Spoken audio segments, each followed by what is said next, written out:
जय गुरु जी कहिए, ऐश करते रहिए। गुरु जी की प्यारी संगत को जय गुरु जी। गुरु जी के चरणों में कोटि कोटि प्रणाम। ओम नमः शिवाय, शिव जी सदा सहाय। ओम नमः शिवाय, गुरु जी सदा सहाय। संगत जी, आप जानते हैं जब मैं अभी ये सत्संग अपलोड कर रही थी तो गुरु जी ने मुझे क्या बोला। गुरु जी मुझे कहते हैं, जेड़ी जेड़ी संगत मेरे दिल दे बड़े करीब है ना, ओयो ऐ संगत ऐ सत्संग सुनेगी। यानी कि जो जो संगत इस सत्संग पे रुकी है, इसका मतलब वो गुरु जी के बहुत करीब है। क्योंकि गुरु जी कहते, जेड़ी ऐ सत्संग सुनेगी ना संगत, मैं उदे नाल बैठ के सुनांगा।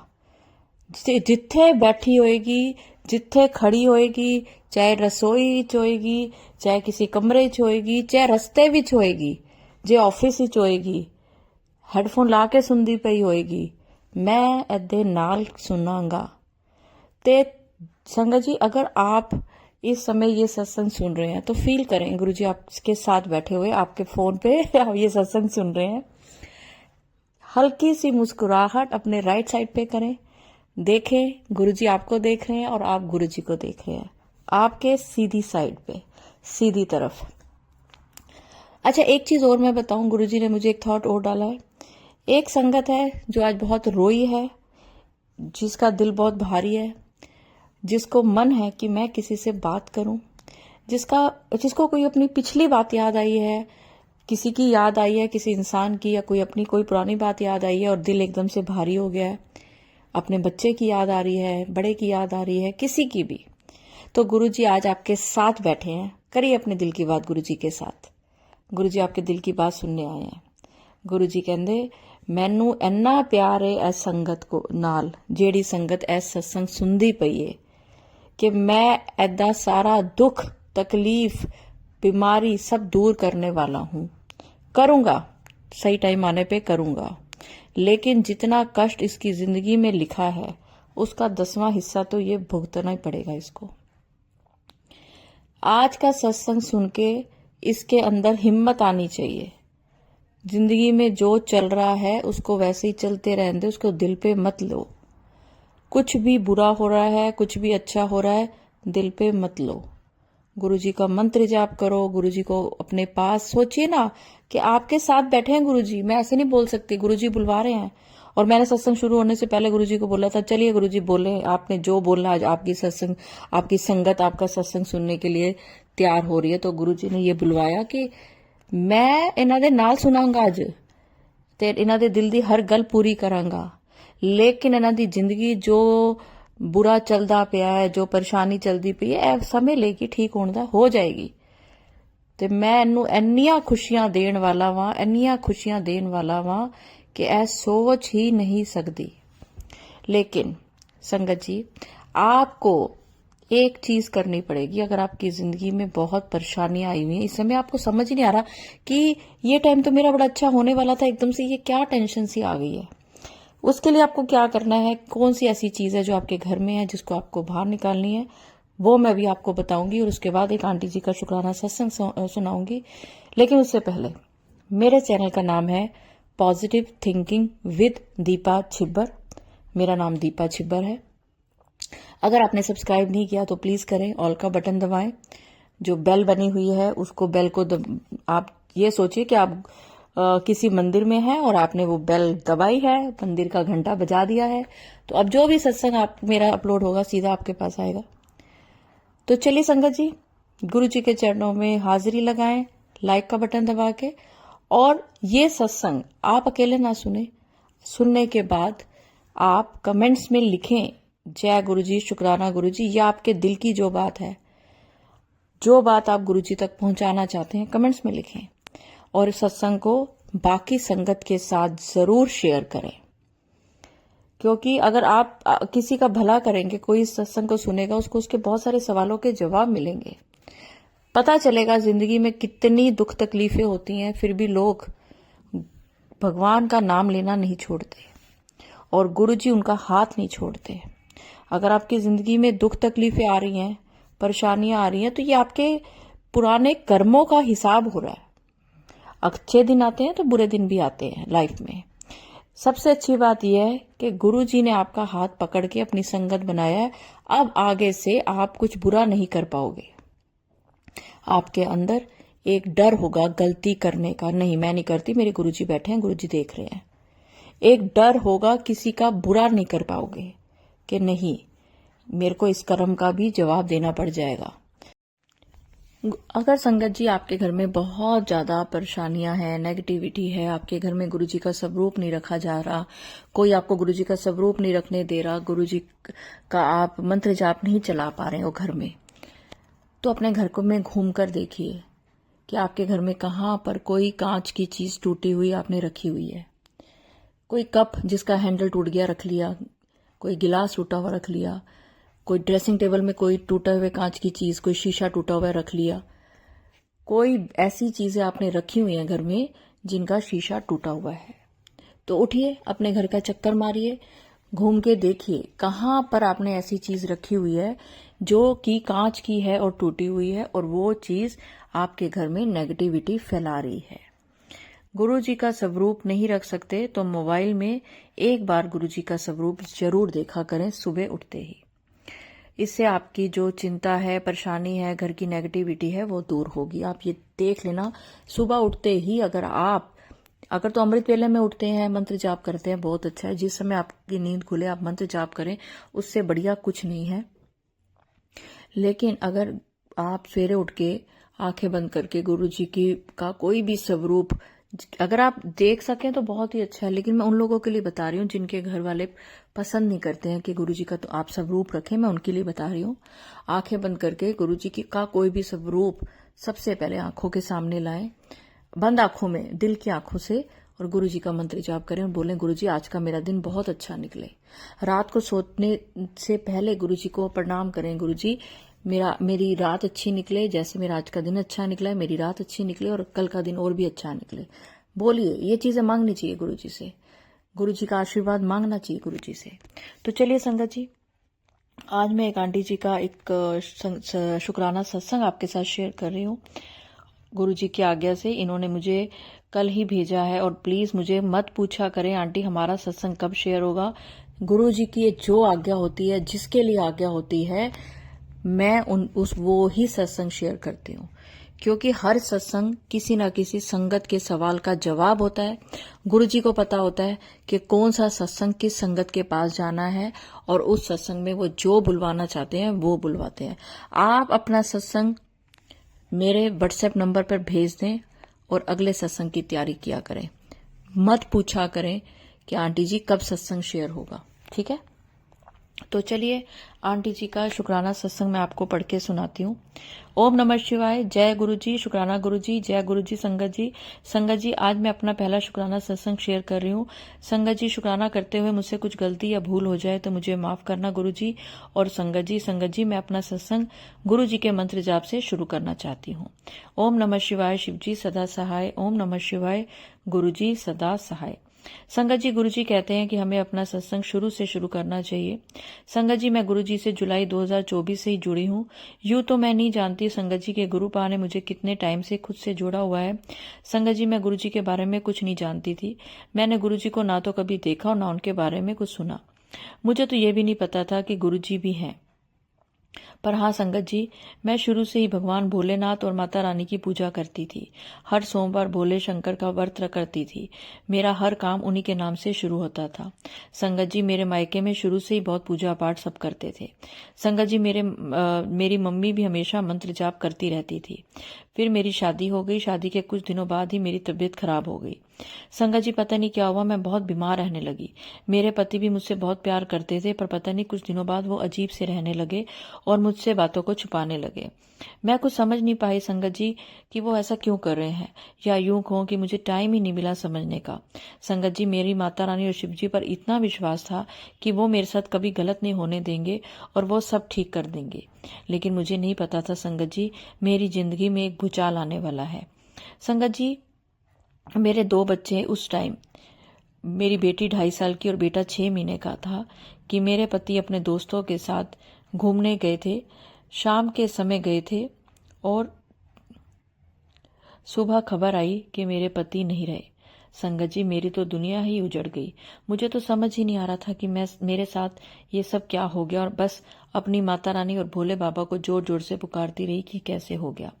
मैंने तो जब से होश संभाला तब से आपको ही माना, आपकी ही पूजा की, हर वक्त आपका नाम जपा। मैंने तो सब कुछ आप दोनों के ऊपर छोड़ा था, आपने ये मेरे साथ क्या कर दिया। संगत जी, जिस दिन मेरे पति घर से गए वो सोमवार का दिन था। सावन का महीना था और मेरा सोमवार का व्रत था। मेरे भोलेनाथ का दिन था। उसी दिन रात को उनका एक्सीडेंट हो गया। वही पल भर में सब कुछ खत्म हो गया। संगत जी, वह समय मेरी जिंदगी का सबसे मुश्किल समय था। समझ नहीं आ रहा था कि अब क्या करूं। संगत जी, मैं भगवान से लड़ती और कहती कि अब मैं कोई पूजा पाठ नहीं करूंगी। जब कोई भगवान है ही नहीं तो मैं क्यों करूं। अगर होते तो अपने भक्त के साथ ऐसा क्यों करते। संगत जी, उनके दोस्त उनके साथ गए थे, वो सब ठीक थे, उनको कुछ भी नहीं हुआ था। और जबकि गाड़ी खाई में गिरी थी, आज तक पता नहीं चला संगत जी कि उनके साथ क्या घटना घटी। बस वो जाने और भोले बाबा जाने, किसी ने कुछ नहीं बताया। कुछ समय बाद मेरे बेटे को दौरे पड़ने लगे। वो बीमार हो गया, डॉक्टर की दवाइयां भी नहीं लग रही थी, और मुझे सपने आते और मैं डर जाती। कुछ समझ नहीं आ रहा था कि क्या करूं। संगत जी, मुझे कुछ अजीब सा महसूस होने लगा और सपने में मुझसे कोई मेरे बेटे को छीनने लगा। वो उसे ले जाने के लिए ही आया और मैं उसे अपना बेटा नहीं देती और भाग जाती। मैंने सब कुछ अपनी मम्मी को बताया।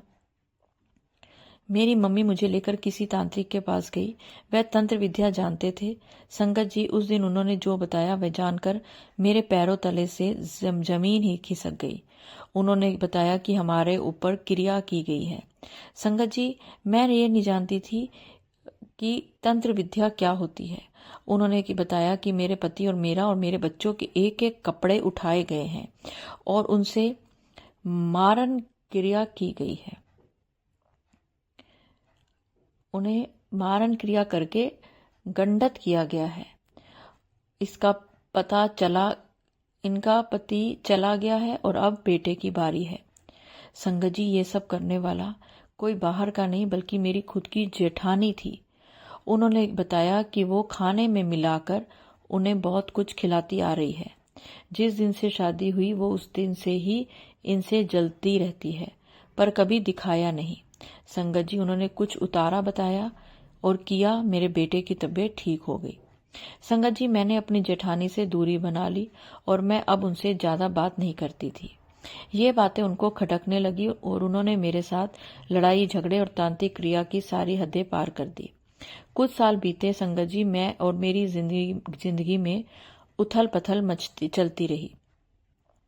संगत जी, कहते हैं ना, भगवान तो भगवान है। कहाँ मैं उस टाइम कह रही थी कि कभी पूजा पाठ नहीं करूंगी, पर मैं फिर वही शिव और पार्वती माता रानी की शरण में आ गई। उन्हीं के सामने रोती, उन्हीं से सब कहती कि वो मेरी कब सुनेंगे। ऐसे मैंने कौन से महापाप किए हैं जिनकी मुझे सजा मिल रही है। संगत जी, पति के 1 साल बाद मेरी मम्मी भी मुझे छोड़कर चली गई। उनसे मेरा दुख सहा नहीं गया। संगत जी, अब जैसे मेरे चारों तरफ अंधेरा छा गया और मैं टूटती चली गई। संगत जी, जो कुछ मुझ पर बीता और जो समय मैंने काटा, अगर अब सोचती हूँ तो मैं कांप जाती हूँ। जिस समय मेरे पति गए थे उस समय मेरी शादी को पूरे 5 साल भी नहीं हुए थे और आज उन्हें गए हुए भी 2 साल हो गए हैं। संगत जी, इस बीच मुझे घर से निकलवाने की बहुत कोशिश की गई पर नहीं निकली। अब जेठानी किसी और से भी मिल गई और मुझ पर फिर से मारन क्रिया करवाने लगी और मेरे बच्चों को भी नहीं छोड़ा। मेरे बच्चों की हालत खराब होने लगी, उनका पढ़ाई से मन हट गया। यहाँ तक कि स्कूल वालों ने बोल दिया कि हम इन्हें स्कूल से निकाल देंगे, इनके मार्क्स बहुत कम आ रहे हैं। उधर संगत जी, मेरी हालत ऐसी हो गई कि मैंने बस बिस्तर पकड़ लिया और मैं कुछ नहीं कर पा रही थी। संगत जी, बस मैं मन ही मन भगवान को याद करती और रोती और उनसे कहती, और कितनी परीक्षा लेनी है आपको मेरे प्रभु। अब मैं हार गई हूँ, अब मैं थक गई हूँ, अब और नहीं। अब अपनी बच्ची की नैया खुद पार लगाने आओ, नहीं तो मुझे अपने पास बुला लो। अब इस दुनिया में मेरा कोई सहारा नहीं है। संगत जी, मैं रो रही थी। मेरे हाथ में फोन था। मैंने आंसू पोंछे और भजन सुनने लगी। वो भजन सुन ही रही थी कि फोन में मैसेज की टोन सुनाई दी और मैंने देखा एक मैसेज था। उसमें लिखा था, मेरी बच्ची क्यों रोती है, मैं तो हर पल तेरे साथ हूँ। मैंने तेरा साथ कभी नहीं छोड़ा। मैं ही तो था जो तेरा हाथ पकड़कर यहाँ तक लाया हूँ। संगत जी, उसमें गुरुजी का स्वरूप भी था। मैं ये देखकर दंग रह गई। सोचने लगी, ये कौन है और ये मैसेज मेरे पास कैसे आ गया। फिर थोड़ी देर बाद आता है, तुमने नहीं पहचाना पुत्र, मैं महाशिव हूँ। तू क्यों सदाशिव लिखा है इन्होंने, वैसे महाशिव है। तू क्यों सोचती रहती है कि मैं तेरी सुन नहीं रहा। पुत्र, मुझे तेरे पल पल की खबर है। जितना दुख तकलीफ तू सह रही है, उससे ज्यादा तुझे रोता देख के तकलीफ मुझे हो रही है।